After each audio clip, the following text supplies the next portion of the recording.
Greba klimatikoaren eguna dugu gaurkoa. Fridays for Future mugimenduak deitu du mundu mailan eta gurean Euskal Herrian manifestazioak eta bilkurak burutuko dira deialdiaren karietara. Mundu osoan zehar hainbat izan dira kalera atera direnak munduko agintariei dei egiteko eta adituei jaramon egiteko eskatzeko. Fridays for Futureen esanetan agintariek goi bilerak egin eta klima aldaketaren ondorioei buruzko adierazpen kezkagarriak errepikatu arren ez dira erabaki eraginkorrak hartzen ari klima aldaketa gelditzeko eta bere ondorioei aurre egiteko. Arratsaldeon guztioi, justizia eske aterako dira manifestazioan mundu osoan gaur klima aldaketa gehien kolpatzen ari den herrientzat ordain eske. Ordea aldarri berari tiraka aste klima Euskal Autonomia Erkidegoko klima eta energiaren astea aurkeztu du goiz honetan Arantxa Tapia, ingurumen sailburuak. Hitzartzean esan duenez, energia berriztagarrietara bidea egin behar da ahalik eta lasterren. Energia berriztagarrietara bidea egin behar da, energia berria jarri behar ditugu mahai gainean, hidrogenoa ere hor dugu, nolabait bioerregaiak ere martxan jarri behar ditugu, baina ezin dugu ukatu hori bide bat dela, ez dela egun batetik bestera egiten, eta bide hori ahalik eta azkarren, baina ahalik eta ordenatuen egin behar dugula guztion artean. Bada Eusko Jaurlaritzara begira adostasunerako eskua eskaini die Iñigo Urkullu lehendakariak gainerako alderdi politikoei legebiltzarrean aurrekaririk gabeko testuinguru ekonomiko, politiko eta sozialari aurre egiteko. Eusko Legebiltzarreko politika orokorreko eztabaidan egin zien atzo eskaintza. Ukrainako gerrak eta energia krisiak sortutako ziurgabetasun egoerari herri akordioekin erantzuteko proposamena mahai gainean jarri die, hain zuzen ere. Lehendakariak 5 esparrutan ehundu nahi ditu itunak. 2023ko aurrekontuetan, lehen mailako osasun arretan, hezkuntzan, erronka demografiko eta gazteriaren estrategian eta energia esparruan itun horien inguruko zehaztasun askorik ez du eman lehendakariak eta horixe bera aurpegiratu diote taldeek atzo arratsaldean egin zen saioan. Hori dela eta mesfidati hartu dute proposamena, baina ez diote atea itxi. Entzun dezagun jarraian Iñigo Urkullu lehendakaria. Jaurlaritza sostengatzen duten alderdien eta oposizioaren artean gehiago izan dira akordioak desadostasunak baino. Horixe izango da aurrerantzean ere gure jarrera. Ahalegin kolektibo horren fruitu, on samarra da enpleguaren egungo egoera. Aurtengo ekainean 987.000 pertsona ari ziren lanean, gizarte segurantzan kotizatzen. Jon Parot eta Jakes Esnal Euskal presoen baldintzapeko askatasun eskaerak onartu ditu Parisko Dei Auzitegiak bakegiek jakinarazi dutenez. 1980ko apirilean atxilotu zituzten biak, beste lapurtar batzuekin batera, etaren argalak komandoko kide izatea leporatuta eta bizi guztiko kartzela zigorrera kondenatu zituzten. Parotek 2005etik zuen baldintzapean aske gelditzeko aukera eta Esnalek 2008etik, baina orain arte egin dituzten eskaera guztiak ukatu ditu Frantziako justizia. Ondoko asteetan itzuliko dira Euskal Herrira, baina ez dira guztiz libre izango. Baldintzareko askatasunetan ohikoa den gisan, urte beteko proba izango dute eskumuturreko elektronikoarekin. Ondotik, baldintza zorrotzak bete beharko dituzte 10 urtez. Gauzak horrela, atzo jakin zen epaia izpide azken urteetan egin den lan kolektiboak goraipatu du Anaiz Funosas bakegileak. Pauso handia, etapa berria, hala determinatu ginuelako atzuguk bere garaian Jon Jakes Txistoren biziarteko zigorraren kontra sartzen girenean, eta gehiago azpimarratuko ginukeena berriz ere pauso kolektibo ikaragarria. Ehundaka pertsonen engaiamenduaren ondorioa, izan hautetxe, izan jendarte zibiliko kide, izan norbanako, garaipen kolektibo importantea, nik errango nuke atal guzietan. Langatazketan Navarra Sumakle proposamen bat aurkeztu zuen Nafarroako Legebiltzarrean aurreskoletako langileen lan baldintzak hobetzeko gainerako talde parlamentarioek, baina uko egin diote proposamena tramiterako onartzeari, koalizio eskuindarraren proposamena oportunistatzat eta zinikotzat jota. Horren ordez itun bat sinatu zuten asteazkenean, PSNek, Geroa Baik, Euskal Herria Bilduk, Ahalduguk eta Ezkerrak bide horri propio horrek balioko du besteak beste, udalen eta Nafarroako gobernuaren gobernuaren aurreskoletako langileen soldatak berdintzeko eta hezkuntza laguntzarako langile gehiago hartzeko. Sinatzaileen arabera Navarra Sumak proposatutakoa baino osoagoa izango da bostindarrek adostu dutena. Ordea, aurreskoletako langileek osatutako 03 plataformak balorazio gazi gozoa egin du Nafarroako gobernuari eusten dioten taldeek eta Euskal Herria Bilduk lotutako hitzarmenaren inguruan. Plataformako bozeramaile Eider Garderen esanetan, bide horrek bidea eman dezake langileen aldarrikapenak bermatzen hasteko. Hala ere, mesfidati agertu da.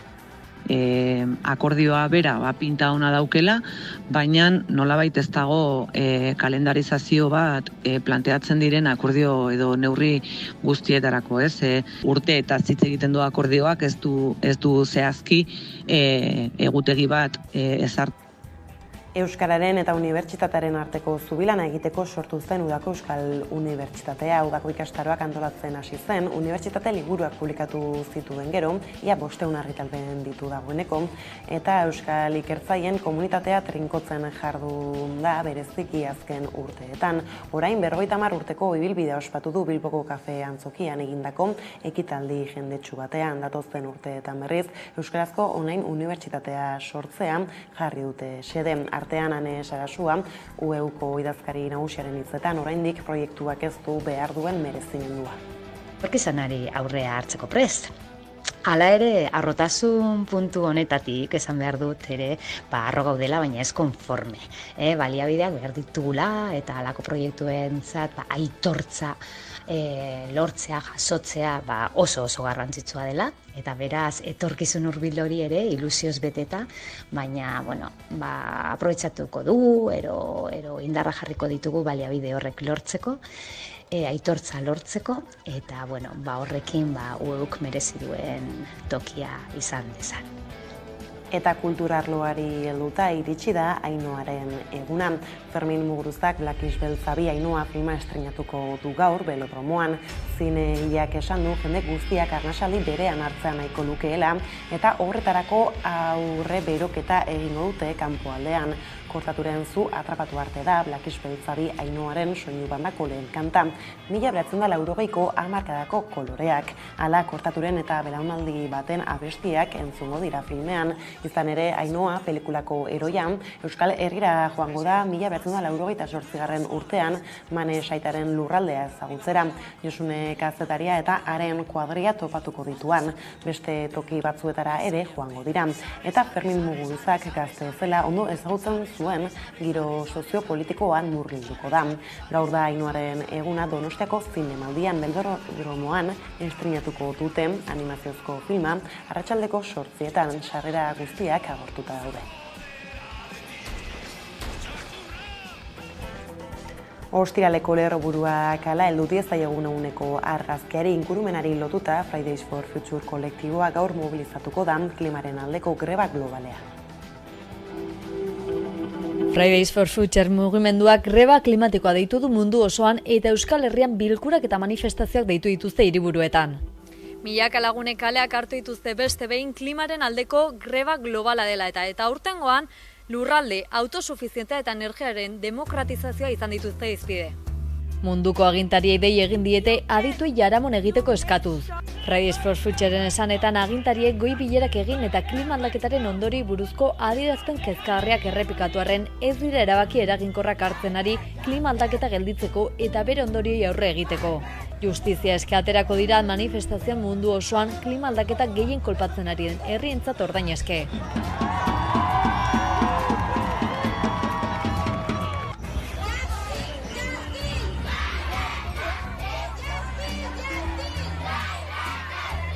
Hamaika telebista kalera atera da eta Euskal Herritarrek eurek pairatutako klima larrialdiaren ondorioa kontatu dizkigute.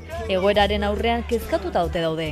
Ni honi batzetan da haitzen naiz, da ikustea zer da hon batzatan, da dena gero ude behar du batzatako eta bestea, eta ikuste du ebi gutxiko iteula, eta arazo handi bat edorriko, guk igual ez dugu esatuko, baina oain datore urrungo generazioak eta iritzait hola zeitza alin badeu arazo handi izango da.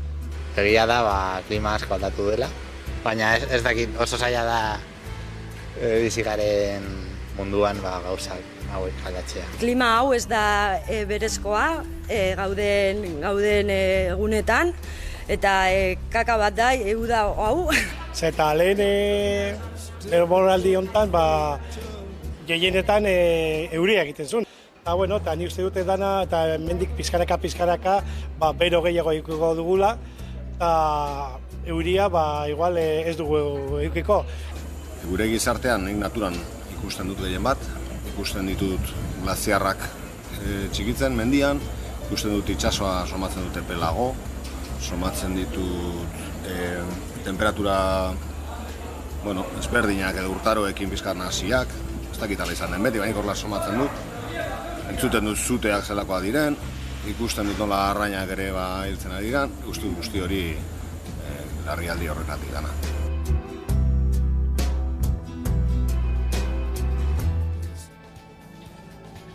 Eta klima izpida astebete barru ekotopaketei ekingo zaie Portugaleten krisi ekosozialaren inguruan hausnartzeko bilduko dira, Udane Arbeok azalduko digu. Zenbait eragilek ekotopaketak antolatu dituzte iraiaren bukaera aldera Portugaleten. Azken krisia gure garaia lelopean. Krisi ekologikoa erdigunan jarriz, Euskal Herrian zein aldaketa egin beharko genituzkeen izango dute hausnartzeko izpide, eta zenbait elkarte ekologista, unibertsitate irakasle, nekazari eta beste zenbait eragile izango dira bertan. Baina, beraiek esan bezala, mundu guztiari dei egiten diote bertaratzeko. Portugaleteko merkatuan eta Sastraka gaztetxean izango dute ekotopaketa hauek bere tokia, eta bertan mahai inguru eztabaida edota beste zenbait hitzaldi egingo dituzte musika emanaldiez gain. Eta gogoratu, izen emateak oraindik irekita jarraitzen duela. Krisi sistemiko batean sartzen hasita gaudela eta planetaren mugak gertu daudela ikusita aldaketa bila dator ekotopaketak.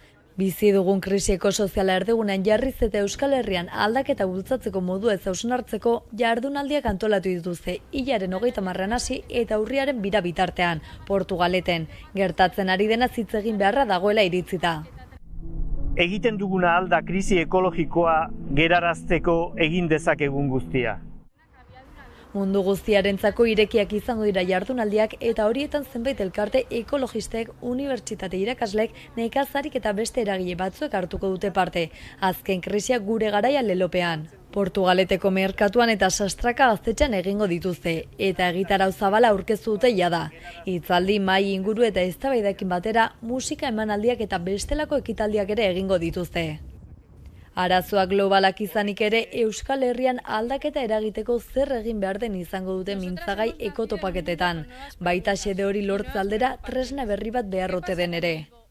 Arazo ekosozialek irtenbide ekosozialak dituzte. Ekotopaketak iragartzen dituen afisan zurezko pieza batzuk agertzen dira. Amiltzar dagoen dorre bat osatzen dutenak. Gaur egungo egoeraren metafora egokia izan daitekela uste dute antolatzaileek. Jendartea egurrezko piezekin egindako dorre horietako baten modukoa da. Altua eta ezegonkorra, oso euskorra.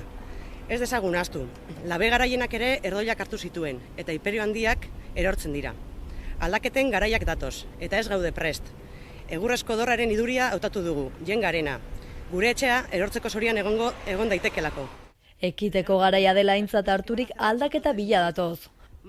Horiek hala gertatzen ari denaren tamainaz jabetu eta olatu ekologistara batu nahi duen orok izena eman dezake ekotopaketen webgunean, edota komunikazioa abildua ekotopaketak.eus helbidera idatziz. Irtenbide ekosozialak dituzte.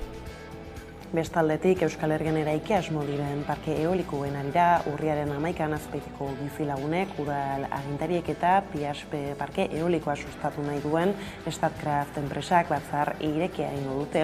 Soreazu antzokian atzo ezagutu zen deialdiarekin batera, Azpeitiko udalak Norvegiako enpresa publikoak bidalitako adierazpena ezagutarazi zuen.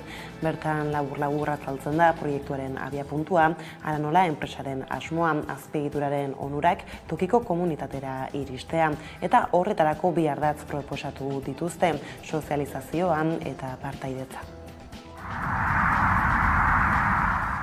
Hautsak arrotu ditu Euskal Herrian Statkraft enpresa norvegiarrak jarri nahi dituen parke eoliko proiektuak. Bada enpresatik bertatik jakinarazi dute nolakoak izango diren jarriko dituzten errota horiek. Ahalik eta lur gutxien okupatzeko errota handiak izango dira, luzeak, orain ikusten ditugunen bikoitz edo hirukoitzak ere bai kasu batzuetan. Neurriz 200 metrotik gora luze eta 170ko diametroa izango dutenez ari gara hizketan. Proiektuaren inguruan xehetasun gehiago emateko urriaren 11an Azpeitien batzar irekiak antolatu dira, Soreaso antzokian. Norvegiako Statkraft enpresako kideak han izango dira informazioa herritarrei aurrez aurre ematen. Iragan astean Nagore Alkorta alkatea jakinarazi zuen bilera deituko zutela herritarrei gardentasunez proiektuari buruzko informazio osoa jakinarazteko. Helburu horrekin jarri dute beraz 3 aste barrurako hitzordua. Udalak azaldu duenez, erakundak proiektuaren inguruan duen ikuspegiare azalduko die herritarrei, eta hori bilkuran parte hartzeko deia egin die. Alkatea gaineratu du zentral eolikoaren proiektua aurrelanketa fasean dagoela. Bere esanetan prozesua luzea izango da. Oraindik argitzeko galdera asko daude ingurumen inpaktuaren azterketak egin behar dira, nahikoa izerik baldagoen fisikokin neurtu behar da eta abar. Beraz ez dago emaitza ziurtaturik. Testu inguru honetan Statkraft enpresak Azpeitiko Errezilgo eta Zestoako lurretan egin asmo duen zentral eolikoaren aurkako taldea osatzeko bilera egin dute Azpeitian, eta 100 lagun inguru elkartu dira. Sainoa bizirik izena jarri diote plataformari. Besteak beste natura suntsitu aurretik alternatibak badirela diote. Proiektua energia berdearen izenan egin nahi duten negozio bat dela nabarmendu dute.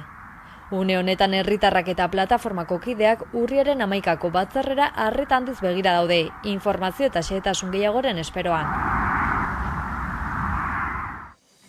Larrialdi klimatiko eta energetikoari dagokionez, trantsizio energetikoa bizkortzeko modua egingo duen itun bideragarri bat egiteko galdekin du Iñigo Urkullu Eusko Jaurlaritzako lehendakariak bart legebiltzarrean burutuen politika orokorreko eztabaidan. Iñigo Urkullu lehendakariak 5 lehentasun zerrendatu zituen: gizarte kohesioa, enplegua, klima aldaketa, erronka demografikoa eta Euskadi Basque Country. Lehentasun horiei erantzuteko 40 neurri berri proposatu zituen. Besteak beste, 2026ko etxebizitzaren itun soziala, osasun plan berria lehen arreta indartzea eta 358 mediku gehiago eta osasun mentalerako estrategia berria. Horrekin batera, pertsonak ardatz izan da azpimarratu zuen funtsezkoa dela lankidetzan oinarritutako gobernantza. Alde horretatik, 5 herri akordio proposatu nahi ditut. Aparteko testu inguru historiko, nazioarteko, ekonomiko eta sozial, eta aurrekaririk gabeko honi aurre egiteko. 5 akordio horiek desafio bat dira, eta norabide honean aurrera egiteko aukera ematen digute. Oposizioko alderdiak berriz prest agertu ziren akordioak lortzeko, alabaina zehaztasun eza salatu dute batzuek, eta lehentasunean eta baldintzetan izan dira desberdintasunak. Jauzi bat eman behar du herri honek. Jauzi hori emateko errotikako aldaketak burutzeko, herri akordioak egiteko aukerak badaude, Euskal Herria Bildu hor egongo da. Are gehiago esango dizut. Euskal Herria Bildu izango da itun horiek aurrera ateratzeko bermea. Are gehiago esango dizut. Euskal Herria Bildu izango da bermea hezkuntza akordioan izan zen bezala. Beste behin ere, zerbitzu publikoak dira jendearen ongizatearen berme direna. Ziurgabetasun, beldur eta krisi garaietan hor jarraitzen dutenak.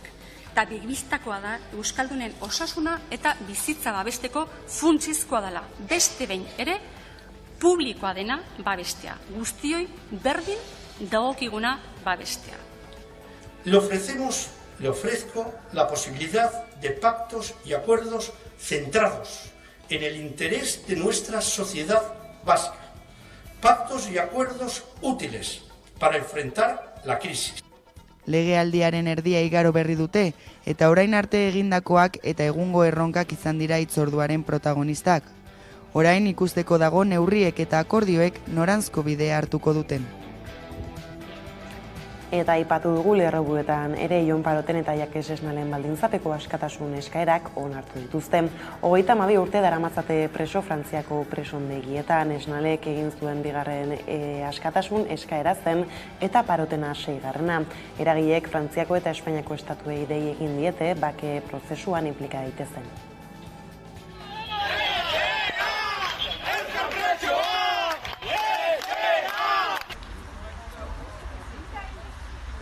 Eta oso handia, etapa berria, hala determinatu ginuelakotz guk bere garaian Jon Jakesta Txistoren biziarteko zigorraren kontra sartzen girenean, eta gehiago azpimarratuko ginukeena berriz ere pauso kolektibo ikaragarria.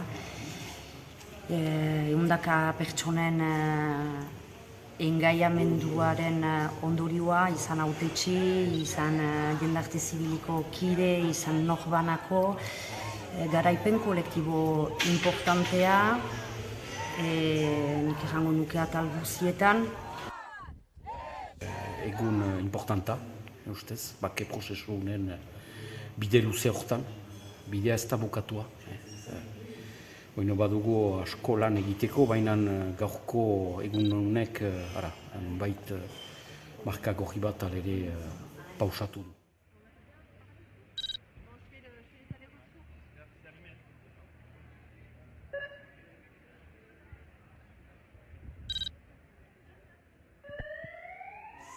Cinquième année de procédure.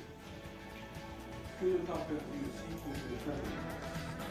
Bada sare herritarrak ere iritzi batzu jakitera eman zen epaiari esanez, urrats handia dela euskal preso politikoen auzian. Era berean, sarek nabarmendu du auzitegiaren erabakia gizarte zibilaren lanak emandako fruituaren emaitza dela. Aitor Legartza, sareko kidea. Berri oso pozgarria izan zen guretzat, egia esan. Alde batetik erakusten duelako gizarte zibilaren lanak eman duen fruitua, azken batean hau iparraldeko gizarte zibilaren lanaren emaitza bai da, eta bestetik ikusten dugulako bertako azken presoak direla, geldituko ziren bakarrik hegoaldeko presoak. Orduan, hemendik aurrera lanean jarraitzeko ere indarra ematen digu, ikusten delako lan horrek aurrera pausuak eman eta konponbiderako benetako pausuak emateko aukerak zabaltzen dituela. Euskal presoak izpide elkarretaratzea egin du Euskal Gehiengo Sindikalak, sarek urriaren 8 antolatu duen ekitaldian parte hartzeko deia luzatzeko. Horrez gain oraindik urruntze politikarekin eta salbuespeneko espetxe politikarekin guztiz bukatzeko bidea egiten jarraitu behar dela adierazi dute Aiara Durreta. Izan bidea ekimen sindikalaren 4. kurtsoari hasiera eman diote. ELA, LAB, ESK, Esteilas, UGT, CNT, CGT, Etzalde, Hiru eta N sindikatuek, sarek, urriaren 8 antolatutako jaialdira parte hartzeko deia egin dute. Izan ere, etzera bidea gertu lelopean, sarek egun osoko egitaraua antolatu du Donostian.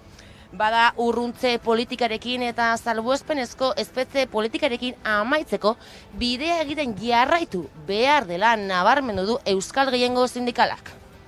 Lortutakoari garrantzia kendu gabe, oraindik ere urruntze politikarekin eta salbuespeneko espetxe politikarekin guztiz amaitzeko bidea egiten jarraitu behar dugula adierazi nahi dugu. Horretarako izan bidea dinamikaren baitan gure buruei 3.127.626 kilometro egiteko ezarritako erronkari amaiera emango diogu egun horretan ere. Azken kilometroak Donostiako kaleetan eginaz, eta ondoren ilunbera eramango gaituen manifestazio koloretsu bati ekingo diogu. Azkenik jaialdiari paso emateko. Gaiz aldatuta berriz aipatu gure erroburuetan ere 50 urteko ibilbidea ospatu du Udako Euskal Unibertsitateak ikusi.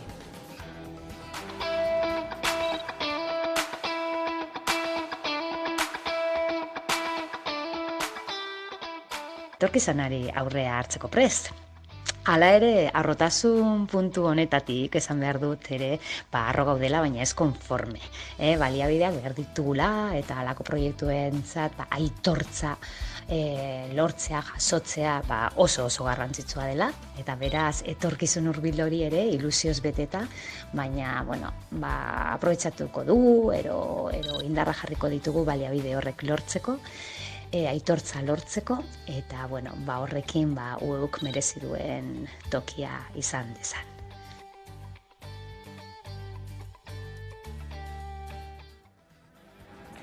Eta bukatu baino lehen, zinemaldiari begira gaur ikusiko du Argia Fermin Muguruzaren Ainhoa filmak.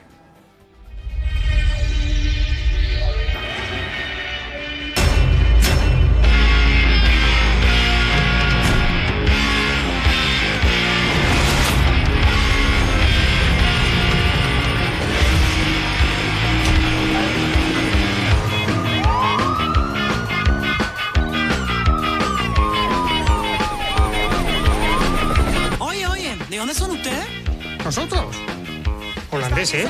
¿Ah, sí? Ustedes no son holandeses, son vascos. Mi papá era vasco, beltza naiz eta harro nago. Yo le guardo el secreto, pero tú me enseñas euskera. Sarri, sarri, sarri, sarri, sarri, sarri. Sarri, sarri, sarri, sarri, sarri, sarri. Sarri, sarri, sarri, sarri, sarri, sarri. ¡Contra la pared! ¡Yo no he hecho nada! ¡Temor se apodera de ti! ¡Putos vascos! ¿Estás bien? Ondo nago, eskerrik asko. Ezagutzen alduzue kale hau? Gertu dago, lagunduko dizu.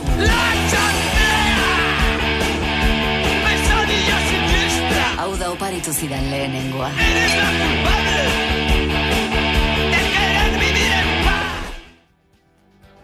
Eta ostialeko kontuak horrela iritsi gara albistegiaren bukaerara. Bart Nerea Iturrioz Estilas sindikatuko kidea izan zen gurean, eguerdiko magazinean gomiatu nagusi gisa, hezkuntza ituna izpide eta haren elkarrizketarekin utziko zaituztegu jarraian. Horren bestez, besterik ez gure aldetik hauek izan dira eguerdiak gurean gaur utzituenak. Guztiak eta gehiago nahi duzuen aldiro 11.eus atarian ondo izan eta bihar arte.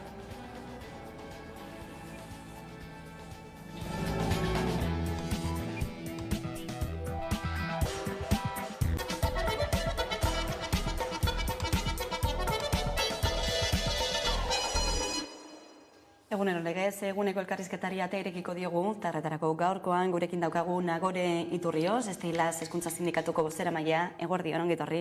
Eguerdion, eskerrik asko. Bueno, gaur Eusko Jaurlaritzari begira, politika orokorreko eztabaidaren hasiera horri begira, herri akordioen islatzat du lehendakariak hezkuntza akordioa, hitzarmen horrek eskola publikoaren papera bermatzen duela errepikatu du berriro ere, zuek aldizkontrakoa diozu, ez erari da gertatzen? Guk argi dugu honek egiten duen azken finean da, hasieratik esan genduna, ez? Ibilbide horri bat dauke edo abia puntu bat, zeinean hezkuntza titulartasun publiko eta pribatuko hezkuntzak berdintzen dituen. Orain, Euskal Hezkuntza Zerbitzu Publikoa deitu duen horretan, ez? Bi sareak berdintzen ditu, hortaz, nolabait, dualtasun hori, gure hezkuntza sistemaren arazorik larriena den dualtasun hori eta segregazioen iturri den hori bermatzen du eta nolabait blindatzen du, ez? Okerren egia esan, azken dokumentuari begira, da lege honek ezer gutxi esaten duela. Hau da, altzan izan hezkuntzan inguruko edozein tratatu neoliberalegia esan. Dokumentuak orokortasunean aritzen da, eta gero hau gauzatzeko benetan dekretuak behar izango dira, bai? Dekretuak eta dekretu horiek ez dira legebiltzarretik pasa beharko, horiek hezkuntza sailak hartu ahalko ditu alde bakarrez, eta gaina dokumentuaren azken xedapenean dien bezala urgentziaz egin ahalko dira. Eta horiek dagoeneko egiten ari dira, naiz eta hutsune legal bat izan, planifikazio dekretu bat badugu, itunen agindu bat ere badugu, eta hauek nabarmen hezkuntza publikoaren kontra egiten dute. Besteak beste, itunen aginduak inbertsioa igo du 8,6an, irailaren batetik aurrera ja, 8,6 igo da itunen inbertsioa esan dezagun, naiz eta jaiotze tasak bera egin. Orduan, nabarmena da, bai legeak duen markoarengatik baita dekretuak azaltzen ari denagatik, honek hezkuntza publikoaren kontra egiten duela. Hezkuntza publikoaren kontra eta era berean hezkuntza pribatuaren alde? Bai, hezkuntza pribatuei, albidetzen dira etorkizuna nola baitez. Hau da, itunak bermatu egin baldin badia datorren 6 urtetarako, naiz eta jaiotze tasa jaitsi, horrek esan nahi du, eukiko duela nolabait berme bat hor jarraitu ahal izateko. Gainera behin eta berriro aipatzen da, itunek lortu ahal izateko eginkizun batzuk izango dituztela edo egin behar batzuk. Baina argi dagoena da, hezkuntza publikoak eta pribatuak titulartasun desberdinak ahalbidetzen dituela gauza desberdinak. Guk ezin ditugu enpresa edo ikastetxe pribatuak hainbat gauza egitera behartu. Adibidez, nik leheno planifikazio dekretua aipatu dut, ez? Planifikazio dekretuan esaten da, lerro bakarreko, talde bakarreko ikastetxeak itxi egingo direla, fusionatu egingo direla, bai? Hori ezin da ikastetxe pribatuetan egin.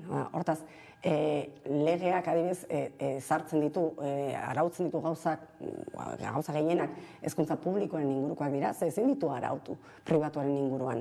Ez da doakotasuna ere, ez da laikotasuna ere, hori, titularretan esan daiteke, daiteke, baina gero enpresa pribatuak eskumena dute kontrataziorako, finantzaziorako, euskerarako, gauza askotarako eskumen propio dute, eta horro ezin da hezkuntza saila sartu.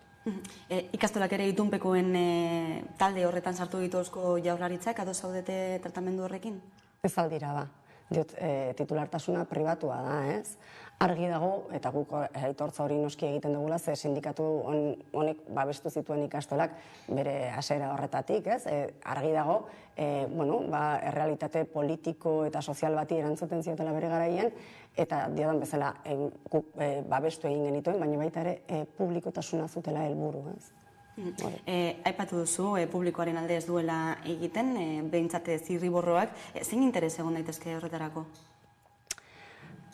Hori, nik uste dut, nabarmen gelditu dela itunean adibidez, adostasun zabala irudikatu nahi dela, eskenifikazio bat badagoela, non adostasuna bilatzen den, baina pentsatu beharko genuke nola iritsi algaren adostasun batera hain desberdinak edo hain helburu eta borondate desberdinak dituzten alderdi edo interesen aldean.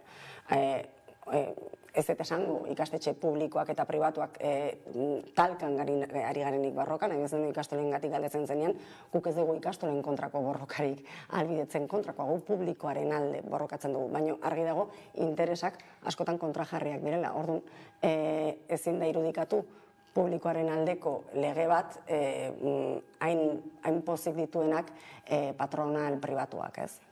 Hezkuntza ituna akordatu zenean, alderdi politiko guztiek egin zuten bat arekin, eta orain zirriborroarekin desadostasunak egon, naiz eta egon, oro har akordio hori betetzen da, ez? Zein irakurketa egiten duzu alderdi politikoen aldetik? Ikusteko dago zein den ibilbidea, ez da, baina guk argi dugu hezkuntza lege bat behar baldin bada egun, dala dugun arazoa konpontzeko, eta dugun arazoa gure herrietan da segregazioa. Eta naiz eta eremu politikoan bestelako erabakiak hartu, herrietan ditugun arazoak mantendu egingo dira, eta hori herritarrek ikusi egingo dute. Hortaz, guretzat ulergaitza da herri hondako ezkerrak ez egitea autu bat hezkuntza publikoaren alde, eta uste dugu herriak kontutan izango duela hori, ez? Diodan bezala, gatazka honek herri kohesioan duelako eragina, eta hartzen nahi dien erabaki hauek ez dutelako gatazka hori konponduko. Beraz esango zenuke ez dutela zuekin harremanik izan gehiegi lege honi bide emateko, ez dene dute zein punturarnioko harremana edo eragina izan duzu sindikatuek edo herri eragileek honetan? Galdera hau erantzutea askotan kosta egiten zaize harremana eta eraginkortasuna zer da nahien desberdin duen barko genuke, ez? Behin da berriro galdetzen diguzu komunikabidetatik harremana dugun hezkuntza sailarekin edo harremana dugun alderdi politikoekin, eta hitz egiteak berak ez du bermatzen eraginkorrak izango garenik, ez? Nik uste hemen bai irudikatu dela eta guraldetik noski ahal izan dugun guztietan eman zaizkigun ere txiki guztietan egon gara gure alegazioak egiten, gure karpenak egiten, baina gero ez da aintzat hartu esan duguna, ez? Da orduan, nik uste dut argi dagoela abia puntua hemen bat dela, eta irudikatu nahi baldin bada abia puntu hori izanik beste gauza guztiak bermatu aldirela, hori ezinezkoa dela, eta horrekin bat egiten duen ezkerreko alderdiak nik uste dut edo engainatua dago edo engainatu nahi gaitu. Beraz, bidea eraldatzeko aukerarik ikusten duzue, kontzeptuen gai bat baldin bada, ala oinarrizko erronka handiagoa da? Nik uste dut oinarrizko abia puntua dela oker dagoena, baino guk noski ez dugu amore ematen eta hori eraldatu daitekela pentsatzen dugu besteak beste uste dugulako hezkuntza komunitateak argi duela Euskal Eskola Publikoa dela herri honek behar duen etorkizuna. Orduan, hori horrela uste dugu gauzak aldatzeko aukerak baditugula eta uste dugu gainea ozen hitz egiteko prest dagoen hezkuntza komunitate indartsu badugula. Zer nahi bildu beharko luke zirriborroak edo hezkuntza legeak eskola publikoa indartzeko? Guk behin eta berriro azaldu ditugu hainbat tokitan da, ez bakarrik guk, diodan bezala hezkuntza komunitateko beste eragile batzuk ere eta jaramonik ez zaigu egin, baina zehaztapen asko jarri halko genituzke mahai gaina, baina xume batzuk hemen aipatzearren, adibidez, matrikulazio leihatila bakarra beharko litzateke, ez? Oen matrikulazioa bakarra izango dela esaten da, baina ez dago matrikulazio leihatila bakarra jasota dokumentuan, orduan hori ezingo da egin, ez? Hori batetik. Eta gero bestetik egin beharko litzateke da planifikazioan eragin, bai? daukagu jaiotze tasa dana da, eta egun daukaguna da, gure diru publiko zornitzen dian ikastetxe guztietatik soilik 40% diala ikastetxe publikoen ikasleak esan dezagun, ez? Ez da 40% iristen. Orduan egin behar dena da, nolabait, eskaintza pribatuarena mugatu eta publikoaren eskaintza edo perimetroa handitu. Adibidez, hori litzateke neurri bat. Eta hori, zehaztasun osoz jarri daiteke, badirudi gai teknikoa, baina guretzat nahiko sinplea da, edo ikastetxe publikoen presentzia bermatu herrialde guztietan, egun ez dago herrialde guztietan. Olako neurri oso zehatzak hartu daitezke, baina ez daude hemen jasota. Ez da Euskal Eskola Publikorako plan estrategiko bat ere, esan zan hori bere garaien bat zegoen, baina mendik ere desagertu egin da. Beraz, zuen ustez hezkuntza itunean adostu zena, betetzen ari da? Bai, egin batean bai. Hau da, bada egia, hasiera batean, dokumentu bat zegoela eta horren gainean ekarpen txiki batzuk egin ziala, agian hainbat alderdi baretu zituena eta adostasuna lortzeko balio izan zutenak, baina errealitatea eta espiritua guri ustez da bi sareak berdindu nahi izatea hauen etorkizuna bermatzeko hasieran esan dudana, ez? Orduan, guretzat espiritu hori bai mantentzen da. Doakotasunaren arira, kuotak kobratzeari utzi beharko dizkiote itunpeko ikastetxek edo pribatuek, neurri hori dela den ez dela berria salatu izan duzue? Bai, uste gu hemen egia ez dian gauza asko ere esaten direla batzutan, eta tentu zibili behar daukagu ze komunikabideetan gauza saltzen ari da gure ustez ez duena errealitaterekin zer ikusirik ez. Doakotasuna berez araututa dago orain dela 40 urte. Bai, eta ez da betetzen. Nahiz eta joan den urtean ere honekin bueltaka ibili mundu guztia, aurten irailaren batean bete gabe jarraitzen du, bai? Zer gertatzen da horrekin, behartuko balituzkete ere, eta hori zaila izango litzateke, badaude bestelako zerrikitu batzuk, izan garraioa, izan txandalen kostea, izan irterak, halako gainkoste batzuk badaude. Hori ezingo dugu sekula saiestu, zeguk ulertu behar dukaguna da, ikastetxe pribatuak lehiakortasun logikan funtzionatzen duten, enpresa pribatuak bezala. Orduan, beraiek egin dutena beti da, gehiago eskaini nahi izan. Ez dakit adibide bat jartzeko tarte bat duan, baina guk adibidez, itunpekoen soldatak, langileen soldatak, zuzenean ordaintzen ditu, ordain eskuordetuaren bitartez ordaintzen ditu hezkuntza sailak. Orduan, 25 ordu, klase emateko lehen hezkuntzan, 25 ordu emateko ordaintzen ditu. Eta haiek 30 ordu ematen dituzte. Horrek suposatzen du langileen prekarizazioa eta bestelako finantziaketa bat. Baina zergatik egiten du hori zerbitzu gehiago eman behar duelako. Pistinak ere horregatik daude, bestelako zerbitzu batzuk eman behar ditu. Orduan beti, beharko ditu beste diru iturri batzuk lehiatu alizateko. Orduan, doakotasun hori ezin da ez kontrolatu, eta de facto ez da kontrolatzen gaur egun naiz eta araututa. Orduan zergatik sinistuko dugu doakotasun hori batean etorriko dela. Segregazioari aurre egiteko aukerak ere, barne beltzen ditu zirriborroak, idatziz behintzat, zuke aipatu duzu lehen zeago ez, lehiatila bakarraren asunto hori. Dena den, zirriborroak zer dio zehazki? Zer gutxi dio, lehen osan dituzuan bezala, itzpotolo, denak barnebiltzen gaituzten itzpotoloak, ez? Esaten du matrikulazioa, modu orekatuan eta inklusiboan eta egingo dela, baina neurri zehatzei erreparatzen bali madigu ez du gauza handirik esaten. Jakin badakigu dekretuen bitartez gero gauzatu alko litzatekela eta asmoa litzatekela, dakigunez, nolabait zaurgarriak dian ikasle horiek ere ikastetxe itunduetara bideratu, bai? Horretarako bestelako zerrenda bat egingo litzateke, ikasle horiek nahiko estigmatizatuta egongo lirateke eta nahiko behartuta zekitaiek ikastetxe aukeratzeko eskubidea izango luketen, bideratuko lirateke ikastetxe zuzen batera, ez? Baina okerrena da, esan dezagun, bai, ikastetxe itunduak behartuta egongo dira zaurgarri batzuk hartzera. Bai, baina hor gertatzen dena, da, gero birmatrikulazioa deitzen dugun prozesuak. Dala, ikasle horiek ez diala bertan mantentzen izan bereen kapital ekonomiko edo sozialengatik eta urren urtean matrikulatzen dira berriro ere ikastetxe publikoan. Esan nahi duana da, hauek nolabait partxeak dira oinarriz funtzionatzen duen bati konponbidea emateko, eta gaina, hau Katalunian egin da, eta ikusi da ez duela funtzionatu, orduan ez dakit zergatik kopiatzen ditugun halakoak, ez? Hizkuntzari dagokionez ere, zirriborroak aipatzen du derrigorrezko bigarren hezkuntzan, 2 maila izan beharko dutela ikasleek, 2 hizkuntzetan, eredu eleanitzari buruz aritzen dira, zer iruditzen zaizue? Hor, bai, deigarria izan da, ez? Adostasun zabala zegoen, eta hemen ikusi dugu ausardia falta potolo bat egun dela, ez? Zu irtenbide, irtera profila zehaztearekin ez duzu bermatzen benetan hori lortuko denik. Bestelako tresna batzuk jarri behar dituzu eta baliabide batzuk. Bereziki hori lortzeko zeintzuk izango diren neurriak, hori da zehaztu behar dena. Eta hemen esaten dena da ikastetxearen hizkuntza proiektuaren baitan utziko dela, eta, bueno, eremu soziolinguistikoak eragin menpean eta bar. Guk uste dugu euskaraz dela hautazkoa. Hezkuntzaren eginkizunik esanguratsuena da euskalduntzea. Hori izan da gainera, Euskal Eskola Publikoak azken 30 urtetan bereziki izan duen, bueno, gehien euskaldundu duena, ez? Orduan, ez dugu uste, adibidez, ikastetxe itunduen baitan utzi daitekenik edo beraien hizkuntza proiektuaren arabera. Euskara nahitan nahizkoa izan behar daukat, ze hori da hezkuntzaren helburua, euskalduntzea. Hezkuntza legea egiteko hartu den ibilbide guzti hau, nola definituko zenukete? Bueno, nik uste irudikatu nahi izan dela parte hartzailea izan dela bezala, ez? Eta ia da, guk entzuteko bereziki, eta noizbait hitz egiteko aukera izan dugula, baita idatziz alegazioak bidaltzeko, ez? Baina horrek ez du esaten prozesua parte hartzailea denik.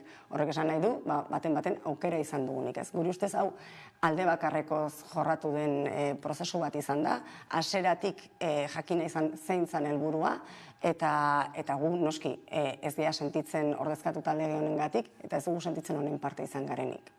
Eta horren parte izatea gustatuko litzaizuke? Gustatuko litzaizuke honen parte izatea eta bereziki hezkuntzak ez guk esaten dugulako. Eragile askok esaten dutelako eta ikerketa askok esaten dute sistema duala dela segregazioaren oinarria. Eta gu dakigu hori dela dugun arazorik larriena. Hori konpontzera bideratu beharko litzateke. Eta hori da guk egin nahiko genukena, ez gu bakarrik. Uste dugu hezkuntza komunitateak eta gure gurasoak eta gure ikastetxeak ere bai. Eta zein bide hartuko duzu orduan, hemendik aurrera? Bueno, gu saiatuko gea ahalik eta eraginkorrenak izaten eta horretarako alditugun aliantza guztiak bilatuko ditugu, baina bestela ere guk argi dugu, guk lege honen kontra borrokatzeko indarra badugula, momentu historikoa da eta uste dut gure gizarteak merezi duela. Mobilizazioak egitea ere mahai gainean